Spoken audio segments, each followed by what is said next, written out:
नमस्कार, मी गौरी पवार आणि मी यूट्यूबर आहे एक. मला रेसिपीची आवड आहे, त्यामुळे यूट्यूब चॅनलवर ते रेसिपीज दाखवत असते डिफरंट. आज मी 3 फ्लेवर बनवले आहेत कोकोनटचे. डेसिकेटेड जे कोकोनट असतं ना, त्याला तुपावर परतवून त्याच्यात आतमध्ये स्टफिंग केलं आहे. हे जे आहे ते रोज गुलकंद स्टफ आहे, ड्रायफ्रूट्स आहे आणि चॉकलेट मोदक आहे. त्याच्या आतमध्ये मी कोकोनटचं स्टफिंग केलेलं आहे आणि हे पान आहे, त्याच्यात बडीशेप आणि ड्रायफ्रुट्स आणि गुलकंद वगैरे सगळं मिक्स करून जे पानात स्टफिंग असतं ते सगळं केलेलं आहे.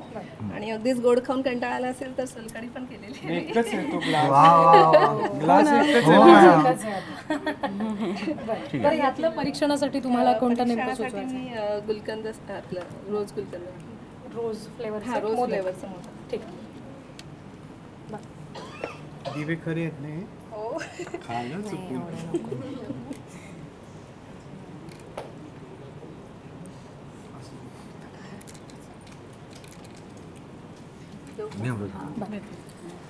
सो चॉकलेट, रोज आणि पान असे 3 फ्लेवरमध्ये मोदक आहेत आणि त्यातलं सुद्धा त्यांनी एकच फक्त सांगितलं की रोज फ्लेवरचंच त्यांना परीक्षणासाठी हवं आहे. ठीक, पडलंच थोडं. मी चॉकलेट वाला देते. तर मला थोडंसं त्यातलं काढून खूप नाईस व्हेरी नाईस. सो स्पर्धक क्रमांक 11, धन्यवाद.